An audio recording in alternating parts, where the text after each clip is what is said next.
It's not about how fast you move the gun in between. It's how soon you get off the damn target, push and bounce that gun, get that thing moving off that old target, and how soon you can settle and break shots into the next one. So, hey, what's up, people? So I'm going to tell you guys about a nice little dry practice exercise that it's a bit of a game changer for me. It made a lot of gains really quick. I've been doing it for a long time now, and I've been giving it out to people with the video coaching stuff. And man, a lot of people have said it's been kind of a game changer for them as far as being able to look at a spot, a specific spot on a target, and put their dot or their front sight right over top of that spot. So this is what the drill is all about. Looking and putting your dot there. Looking and putting your sights between you and that spot, right? Spot, dot. Spot where you want to look, put the dot there. Spot, dot, spot, dot, spot, dot. Okay, if you want to think about it like that. So the gist of it is I want you to get about 6 to 8 targets. I wouldn't go very many more than that. I wouldn't go any less than 6. Okay, we want to get some partials in there. We want to get some occluded targets that you might have to lean over a little bit to get to or something. Some open targets. And the biggest thing is we want to put these targets in weird ass places. So I want you to put them low, high, turn kind of oblique, whatever the hell it is. Just put them in weird ass places all over the place so that you're transitioning not just side to side all the time, doing that same old. A lot of people get kind of good at transitioning, turning and rolling on their hips and everything like this. And then when they get a toddler target up to a 35-yard target or something, they're like, it just whacks them all out because they're not used to transitioning up and down and diagonally and all over the place. And then a lot of times they'll be trying to push the gun all around and then they'll have all this fixing and correcting and counter steering and all this stuff going on. So we'll talk about that a little bit as well as we go here. But the biggest thing is put those targets all around a weird place. And then what we're going to want to do is basically just draw and run to all the targets, reload, run back, whatever you want to do drill wise and kind of play with the exercise. But the big thing is look exactly at a spot. Aim small, miss small, find a spot on each target, get your eyeballs going to that spot, okay? If it's an open target, I'm always just going to look right for the A, okay, the actual A in the A zone. For a partial target, what I do with partial targets most of the time is, let's say it's a partial like this, I've got a little bit of A zone here. I'll look at these two intersecting lines of the A zone and basically make like a little imaginary box right here. So that's kind of my aiming point. Okay, I want to stay away from this, but I still want to try to get my A's. So especially if it's a closer target, I got a little bit of dot offset to help me there. So I kind of just make a little square depending on, okay, if I got that much A zone, that square is going to be a little bit bigger, that imaginary square. And it's still a fairly small aiming reference. I'm still aiming small, missing small, but it's also kind of keeping me away from that no shoot a little bit. So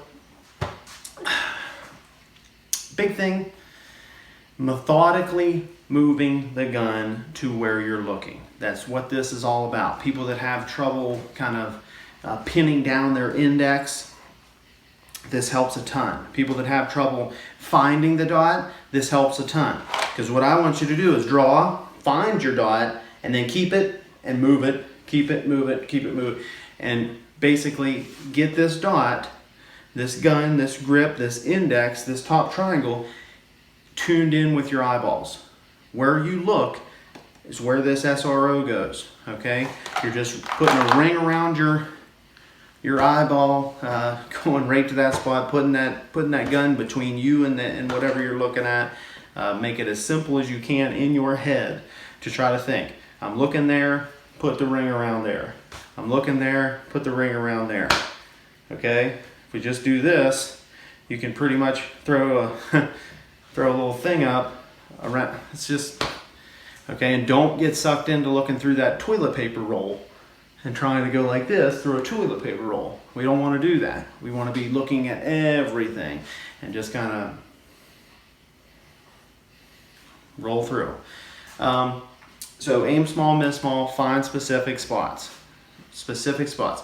Now, as far as the actual transition itself goes and actually moving the gun, the movement of the gun. This is not a speed drill. This is something that we don't necessarily want to go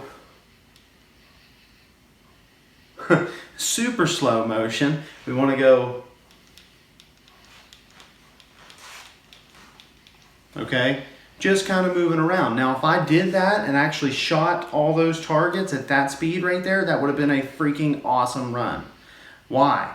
Because I pulled the trigger the absolute moment my dot came into each position and went stop, stop, stop, stop. It did not go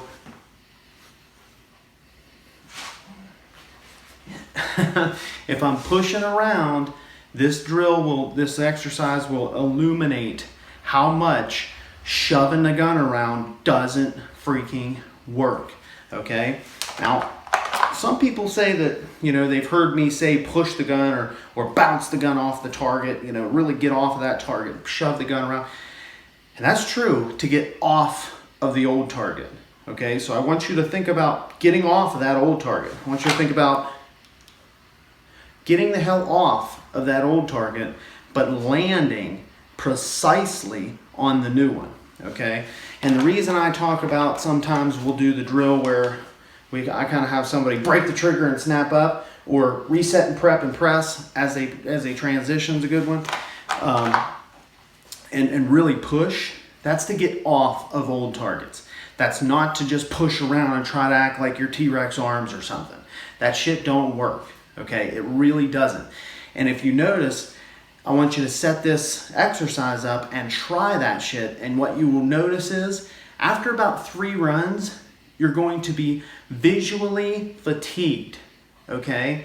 Because you're over swinging, coming down into no shoots and stuff, and over swinging like crazy, and then you gotta freaking move the gun around, and next thing you know, you're just like, ugh, I'm just sick of why, okay? So then, when you go,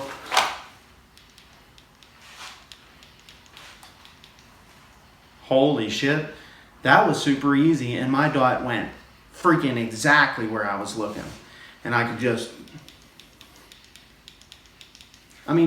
so easy. If you overswing and push around, you will feel that visual fatigue, mental fatigue, just kind of, ugh. It's just aggravating, it's no good.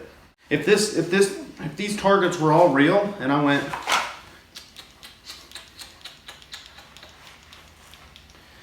that'd be a freaking heater. That'd be a smoke show. You know why? I wasn't moving the gun around fast. I wasn't all sexy about it. But my trigger was prep, click, click, prep, click, click. Bang, bang, bang, bang, bang, bang, bang. It's not about how fast you move the gun in between. It's how soon you get off the damn target, push and bounce that gun, get that thing moving off that old target, and how soon you can settle and break shots into the next one. So visual acuity, spot, dot, spot, dot, spot, dot, spot, dot. It's just beautiful, beautiful, beautiful, beautiful. So take her easy. I hope that helps you. Set up some weird target arrays up, down, all over, and really go to town.